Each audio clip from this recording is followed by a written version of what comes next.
Hi everyone, I'm Mindy Eggen. Welcome to my channel. In today's video, I'm going to share with you a really quick and easy card project that I created using an exclusive set for December from Simon Says Stamp and Tim Holtz. The die set Be of Good Cheer features this adorable snowman and Santa. It is for a limited time only, and you can receive it for free with any purchase of $25 or more of Tim Holtz products from Simon Says Stamp. So first I want to take a closer look at the die set. Now these are small, which means they are great for so many things like tags, gift packaging, gift cards. I'm going to put mine on an A2 size card front. Here it is broken down where the Santa is on the left, the snowman on the right, the cheeks in the middle are the little circles, and then a couple stars for you to decorate.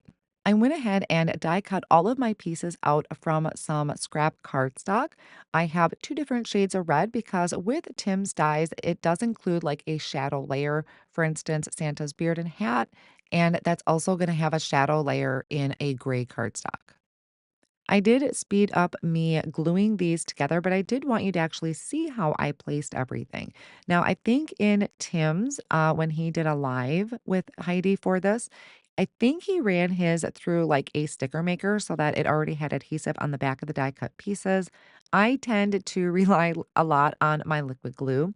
So I have some Gina K Designs liquid glue in a fine tip bottle and then using my little handy dandy tweezers to place everything on top of my die cut. I'll be the first to admit that when I first see these types of dies, I get very intimidated. I feel like they're going to be a lot of pieces and they're super small. And even though there are quite a few pieces, which means you're getting a great deal because there are so many pieces in this die set, they're really easy to put together. It's kind of like one of those things where you look at it, you feel very intimidated, but once you start actually die cutting and layering it together, it comes together quick and easy, and it is so super cute. I remember the penguins that they did, I think that was maybe last year, and that was really adorable. I still have that, and I still have some die cut pieces assembled that I just kind of save because they're so cute. And if you're watching this video after December is all done, or maybe this happens to be sold out because it is only while supplies last and it is in limited quantity. But maybe you're still getting inspiration out of this just by seeing how I layer everything together and how I'm going to create this really easy background for these cute little images. And then off screen, I also brought in those little stars. I love these kind of stars. They're very um odd shaped. They're not real symmetrical, which I think makes them very playful. And I die cut those. I think I did about 6 of them out of a matte gold cardstock. Now, on to my background, I am bringing out my 8x8 craft tacky mat from Simon Says Stamp. I'm going to place some Hammermill cardstock right onto that tacky mat. This is cut to a 4 1/4 by 5 1/2. And I'm going to be doing some double stenciling. I apologize. I think I'm starting to get a little stuffy nose. 'Tis the season. So this is the A2 masks from Simon Says Stamp. I picked one of the smaller sizes, kind of my favorite lately. It leaves a really nice thick white border. And I'm coming in with Fairway ink from Simon Says Stamp, starting at the top, pretty heavy handed. And then I'm going to, as the ink kind of wears off of the brush, I'm going to have that fade down into a very lighter shade or a lighter color as I get down towards the bottom of the stencil. Now, leaving that stencil in place, I'm going to bring in the medium dots stencil. So I want this to go over the top. And I'm going to just slide it up a little bit so that the top portion of that stencil is kind of on the sticky mat. So I'm able to hold two stencils in place with this sticky mat, but it's still covering the entire ink blended area. Then I'm coming in with a white pigment ink and a paper pouncer and just pouncing that in those open areas of the stencil. I can kind of flip this up to check it.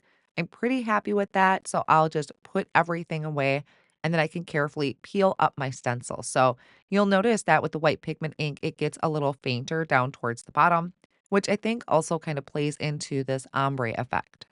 Then I just take a little craft pick and I kind of slide underneath my cardstock to help release that from the craft tacky mat.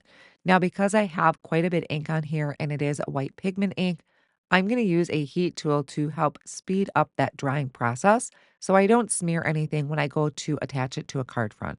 I created a side folding card base from 110-pound cardstock, and I'm adding tape runner to the top of that. And then I can add my panel, my ink blended panel over that, just still being really careful I don't slide my finger over that wet ink yet, because I think it still may be just a little bit wet. I'm going to add some foam squares to the back of my Santa and also my snowman. And my Santa, I'm going to place kind of up towards the top corner. I bring in the snowman to use as a guide just so I can have them or try to have them evenly spaced. And I really think it's fun to have them just slightly kind of bleeding off of the edge of that mask. So they're hanging off the edge a little bit into that white border. Then I'm going to pop in my stars. I'm adding liquid glue to the back of these. Again, that sticker maker would be really handy to use because then you don't have to worry about any excess glue seeping out. And I'm using my stars just like I would embellishments. So I'm using an odd number to kind of go around my images. For the sentiment, I'm using the reverse winter sentiment labels. I trimmed one out to a thin strip and I'm layering it on top of black cardstock strips to kind of give it a little bit more dimension. And then I go around the outer edge of that with a black Copic marker to give it a nice finished look. Then I can place this on top of my card front. Again, I kind of have it halfway on my blended area and also into that white border. So again, this die set is available for a limited time only as a free gift. I will have all of my supplies linked down below in the video description. Thank you so much for joining me today.